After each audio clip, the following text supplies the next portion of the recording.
Hey, what's going on, guys? It's Sam or Xjaws, and today I'm bringing you guys a Team Deathmatch gameplay on the map Berlin Wall, and today I'm excited to tell you guys that the new DLC for Call of Duty Black Ops has launched on the Xbox 360. So, I know all the PS3 and PC fans of mine are going to be a little bit upset with the fact that they don't have these map packs, but hopefully I can use this video and many others to follow to actually inform you guys about this DLC, tell you guys what I think about it.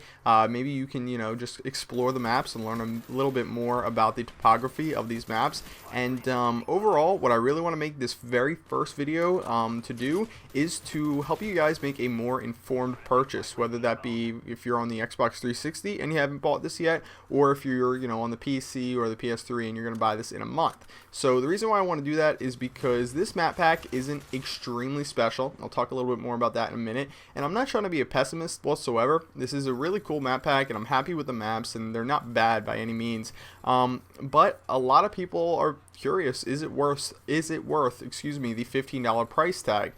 So I'll talk a little bit more about that in a little bit, but let's first talk about the 4 maps that are included, or 5 maps I should say. So obviously, as you guys already know, you got Ascension, your zombie map, which not a lot of information was released about that, but it looks pretty cool. Then you got Discovery, Berlin Wall, Stadium, which is the only map at this time I haven't played yet, and Calhoun. So these are some really awesome maps, and I have played, like I said, the other 3 multiplayer maps, with the one exception being Stadium, and I'll tell you guys briefly what I think about them. So first one's first, Berlin Wall, the one you're seeing gameplay from right now. This is, in my opinion, the best out of the 3 maps that I played.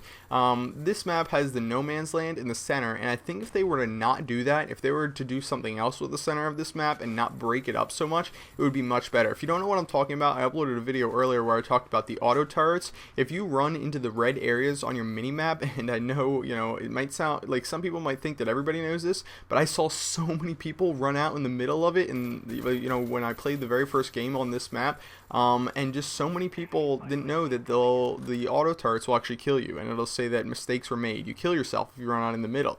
And I think if they were to do something different with that area and not break up the map so extremely, it would be a much better map, and it would play much better, and it would be a little bit less defensive. However, I am really happy with the fact that there is a lot of buildings. Like they said, there was going to be a lot of verticality, and there aren't too many opportunities for people to hit you from from buildings into no man's land. There are a couple windows like this one right here where you can watch this little center area, which I am going to do right here, but it's not like every building is accessible like this, so I'm kind of happy with the way that they sort of designed this map and the buildings that overlook the center of it. So another thing, or next map that I should talk about is Calhoun. So Calhoun is the one that I'm most disappointed with so far. Again, I'm not trying to be a pessimist, just trying to give you guys, all the facts.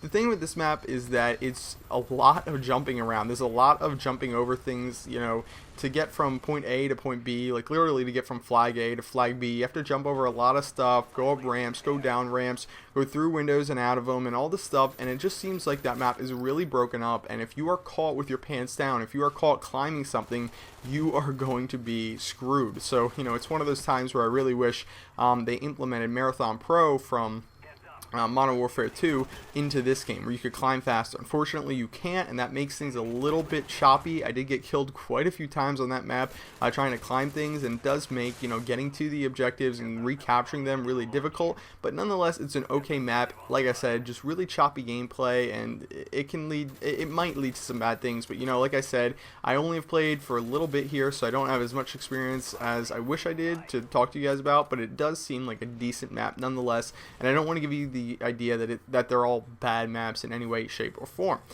Discovery is the other map that I played that I haven't talked about yet. It's a pretty good map. It is well broken up.